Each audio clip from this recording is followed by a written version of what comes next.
Hi, if you're watching this video, you're watching the video on the eye. In this lesson, we'll be talking about how the eye works and the parts of the eye that help it function. In previous lessons, we talked about reflection and refraction, as well as lenses and mirrors. We talked about how these objects, lenses and mirrors, can change how light works, reflect, and refract. And this can also be used in our biology to help our eyes be able to see things. So, the human eye is a vital organ in being able to see and interact with the world around us. But how does it work? Right? How does our eye take light from our surroundings, focus it, and allow our brain to generate the images that we see? The ancient Greeks used to think that our eyes sent out light or messengers to collect information. They literally thought that our eyes would basically shoot out light and allow us to see. Well, pause the video and think, what's wrong with that hypothesis? What is wrong with the idea that our eyes shoot light? So, if you did pause the video, you probably came to the conclusion that, well, if our eyes did produce light, if our eyes did shoot out lasers basically, how come we can't see in the dark? What is preventing us from seeing in the dark if our eyes could shoot light? Well, how could you disprove the Greeks? Right? You're speaking to Aristotle and he's saying, well, our eyes produce light. That's how we see. And you're saying, well, how come we can't see in the dark? How would you prove it with an experiment? Well, one person did, years later. The first person to test this theory, that light was collected by our eyes, was a Muslim scientist by the name of Ibn al-Haytham. He tested this by seeing how light works in the dark. He found out that we can't see in the dark, and that light enters our eyes for us to see. Right? So this was an individual who said, well, how come we can't see in the dark? And he created an experiment where he would see how light worked if shone in a dark area, and how we saw things in a dark room, and then how we saw things if light suddenly appeared. So now we know our eyes collect light for us to be able to see. What parts of the eye allow it to be able to focus light? Well, here are some of the key parts of the eye that you'll need to know. The pupil, the cornea, the lens, the retina. You don't need to know the choroid, the optic nerve, and the vitreous humor. Right? These are some of the key parts of the eye that allow it to function. So you're going to need to know a couple of these plus a few extra. So you'll need to know the optic nerve. You'll need to know the retina, vitreous humor, the lens, ciliary muscles, iris, pupil, aqueous humor, and cornea. These are all key aspects to how the eye functions, and we're going to be talking about each of them in detail. So we're going to start with the cornea. The cornea is the outermost edge of the eye, and it acts like a barrier to the eye. It protects and bends some of the light towards the lens. So when light strikes the eye, it'll hit the cornea and bend just a little bit towards the lens. So the cornea mainly acts like a barrier and protects the eye, but it also kind of bends the light. The aqueous humor. The aqueous humor is the liquid in between the cornea and the pupil. So you have your pupil here, which is the hole. You have your cornea, right there, and you have this liquid in the middle here. That is your aqueous humor. And it provides nutrients to the cornea, right? Because your cells, all your cells, need nutrients, if you remember from our biology unit. Well, the cells that make up the cornea need nutrients. And the aqueous humor provides that for the cornea. So the aqueous humor provides nutrients to the cornea. Then we have the pupil. The pupil is basically just a hole in the center of the eye. Light moving from the cornea travels through the pupil before it enters the eye. So it goes through the cornea, it goes through the aqueous humor, and then it passes through the pupil. So the pupil is basically just a hole. That's it. It's a hole that lets light travel through. Well, then you have the iris, and all of you have seen the iris before. It's what gives your eye color, right? The iris's job is to control the size of the pupil. Well, why control the amount of light that goes in? Won't we see better if more light hits our eyes? We already proved that light hitting our eyes let us see. So why does the iris change the size of the pupil? Pause the video and think about that for a second. Why would you want an iris that adjusts the size of your pupil?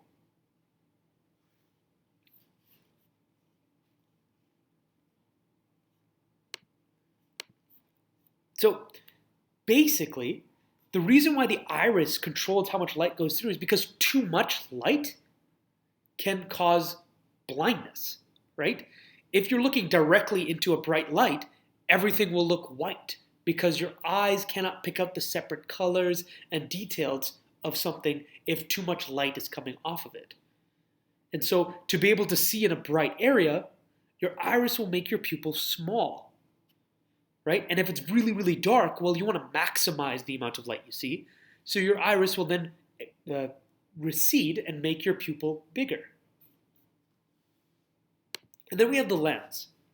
As light moves through the pupil, it is focused by the lens. So that the light, as light travels through, it's focused onto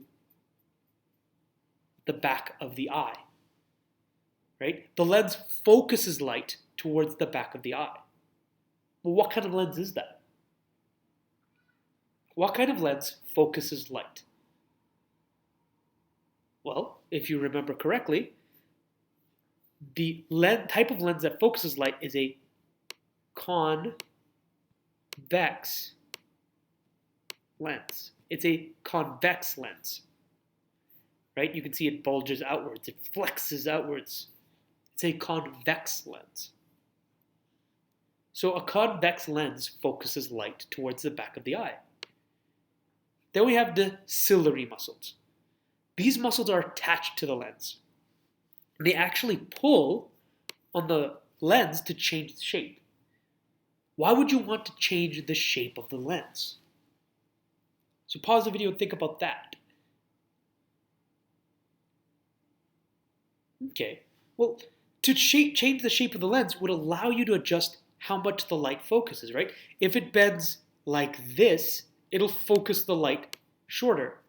If it bends softer or smoother, or it has less of a dramatic curve to it, the bend will be further back, allowing you to focus on close objects and far objects. So your ciliary muscles allow you to focus on things, whether it be far or close. If you look at an object really close up, the things in the back seem to be blurry.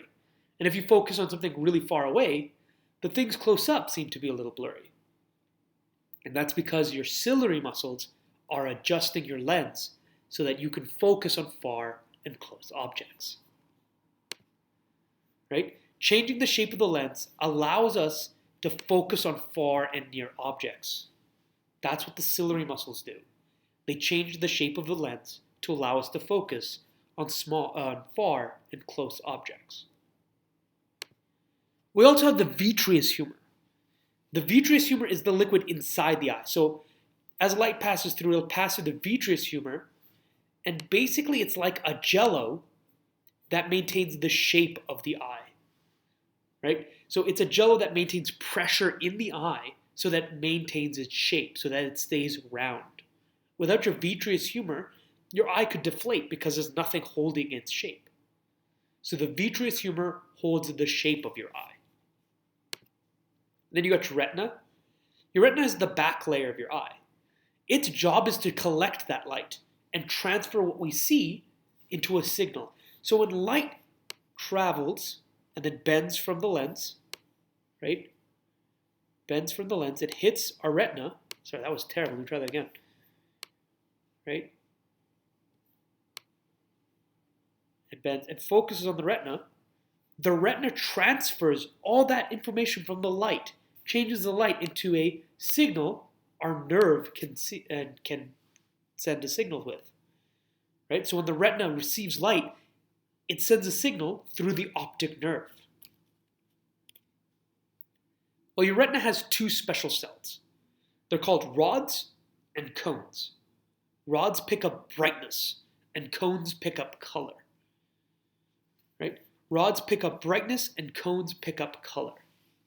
So when you are using rods, or if you have a lot of rods in your eye, that means your eyes can be very sensitive to brightness.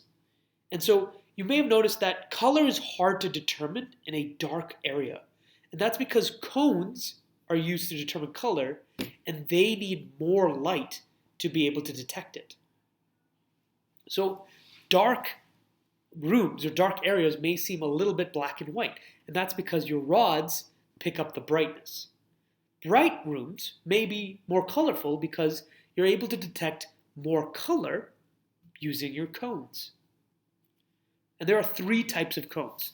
There are red cones, blue cones, and green cones.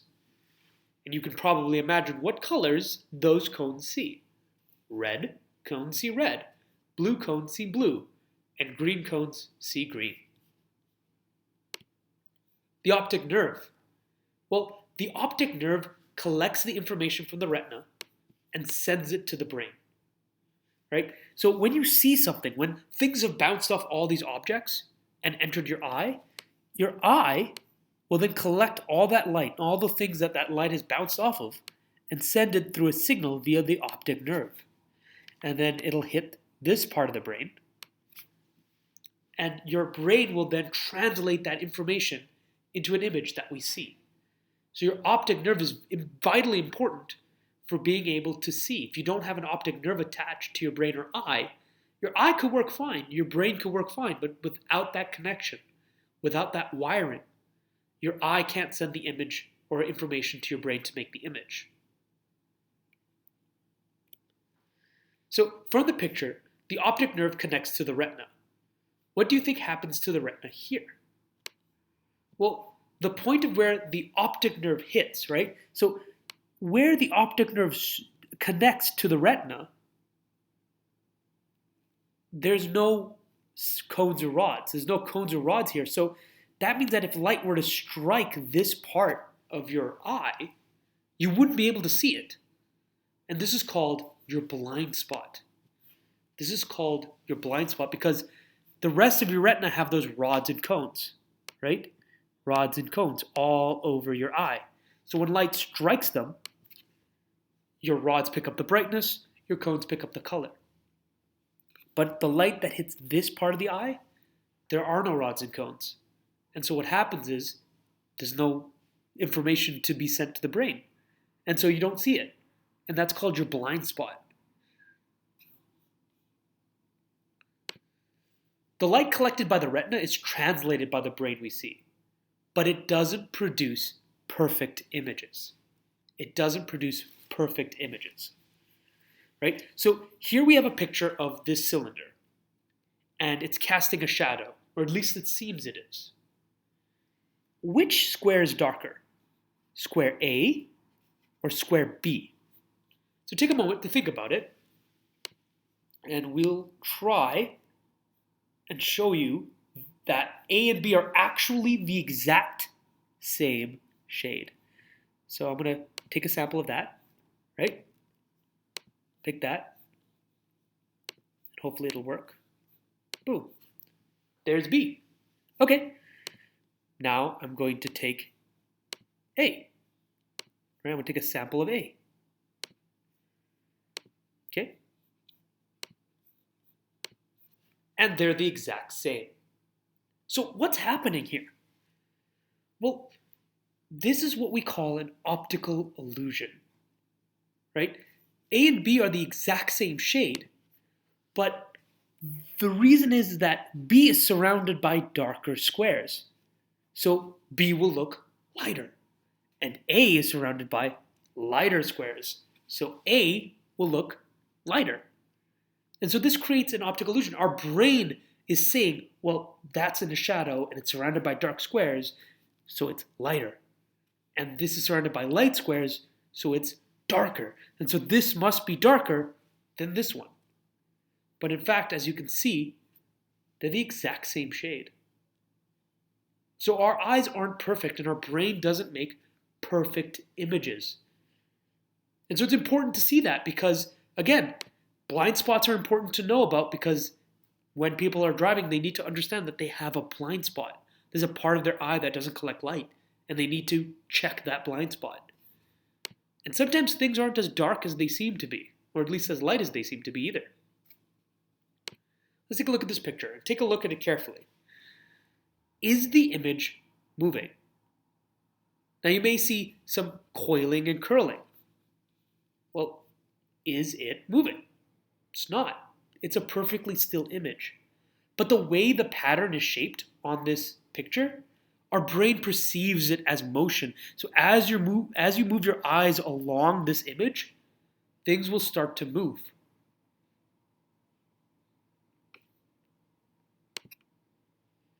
Okay, so this is a fun one. Stare at the center of the picture for about 30 seconds without blinking. So stare at the center. So stare right here and stare at it for about 30 seconds.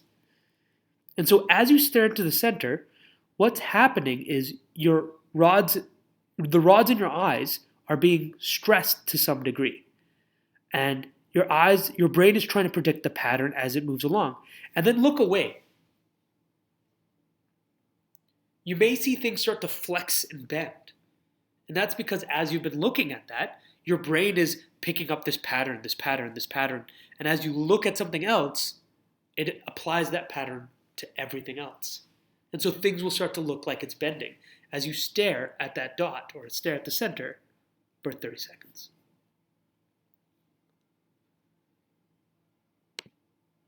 Okay, so this one's fun too. Stare at the plus without blinking. And you may notice something that's happening. So at first you might see a green dot and you're like, oh, that's weird. And then all of a sudden, there's only a green dot and no other pink dots. That's also weird, right? So again, even though the pink dots are there and even though there is no green dot, our eyes are perceiving that and our brain is perceiving that information. And so these are examples of optical illusions where our brain can be tricked into seeing things or perceiving things that aren't actually there. And so these are the parts of the eye. These are how it works. This is how you can trick the eye. Thank you for listening, and I'll see you next lesson.